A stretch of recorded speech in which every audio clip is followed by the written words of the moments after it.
Hi everybody, in this video I'm going to show you how to use the spark timer and some spark tape to drop this battery, and then we're going to calculate what's the acceleration due to gravity. That's the goal. So you're going to need your spark timer, and as usual it needs to be on where that says 10 Hz, 10 Hertz. It needs to be on that setting, so this button needs to be pushed to the left. That way it'll make 10 dots per second, or 1 dot every 0.1 second. So it makes it really easy to get the timing right. And you're going to drop this battery for about 1 meter. And then we're going to measure the position and time. So we need about 1 meter of tape, spark tape.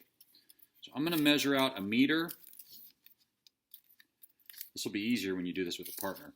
I'm going to measure out 1 meter plus, about another 20 centimeters. So this is just a little longer than 1 meter. And what we want to do is drop the battery and let it fall for at least 1 meter. So I'm going to take my tape, hold it curvy side down so it curls under like that, and then I'm going to run it through the spark timer like this. Put my tape through there so it comes out the other side. Make sure it's straight, nothing's holding it back. I have my timer just barely hanging off here. I don't want to drop it, but I don't want to drop the timer and break it, but I want it to hang off so the battery can fall straight to the ground and hopefully land on this blanket so it doesn't mess up the floor. So the battery's just going to fall straight down and land on that blanket. Okay. Now I'm going to take a piece of masking tape,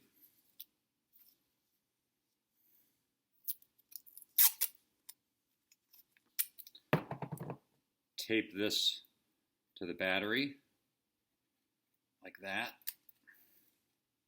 So now when the battery falls, it will pull the tape through. And here we go.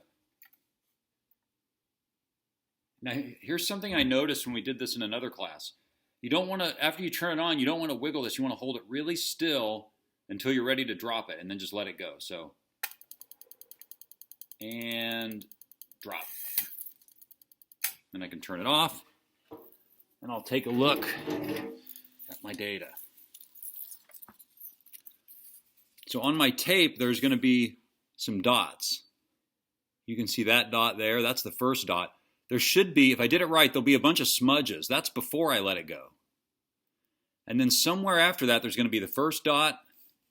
And then it might be a while. But there will be a second dot. Where is it? There's the second dot. Then it's a little while longer, third dot. And you're probably only going to get 3 or 4 dots.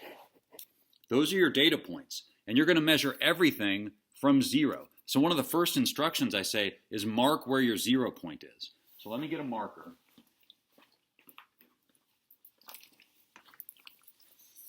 For me, it's really obvious. Those smudges, that's the 0 point. So when I get to my table, I'm just going to mark that so I know 0. And I'm going to measure the distance of all these other dots from 0, and that's the position. And then you'll make a graph, and there's instructions on how to make the graph. So I hope this helped. That's part 1. Okay, everybody, here's part 2. I'm going to tape my tape to the table so I can measure this easily. I think it's best, when I do this personally, I like to tape this down so it doesn't scoot. Then I'm going to go all the way to the other side and tape this side down like that. Now this is nice and sturdy, and I have my 0 point right there. That's that 0 point I marked. So I'm going to put the 0 point of the ruler right there, of the meter stick. And now I can measure the position of each of these dots. And I'm going to write it in my data column. So at a time of 0, my position was 0. That's what I've got set up right here. At a time of 0.1, that's the first dot. Whoops. At the time of 0.1, that's the first dot. What's my position? Now my data is going to be different from yours, but if I look at mine, my first dot is right here. So if I look at that closely, that's about 4.9 centimeters from the start. So I'm going to write 4.9 centimeters. I was just measuring where the first dot was. Then I find the second dot. For me, the second dot, it's hard for you to see, it's right there. So the second dot for me was at about 19.5. So I'm going to write 19.5 centimeters. Now yours is going to be different, by the way. Yours will probably be a little bit different. But I'm just going through and measuring the position of each dot. I ended up getting, let's see, there's another dot right here. That's my third dot. There's another dot right here. That's my fourth dot. And I didn't get a fifth dot. So you'll probably get 4 dots. And you'll fill out this chart. The next step is we want to transfer that data to this graph. Now your graph's going to look different than mine too. These are random points that I plotted. I just wanted to kind of show you what it would look like. So on this graph, we're actually plotting position versus time squared, not time. So you want to take all these times and square them.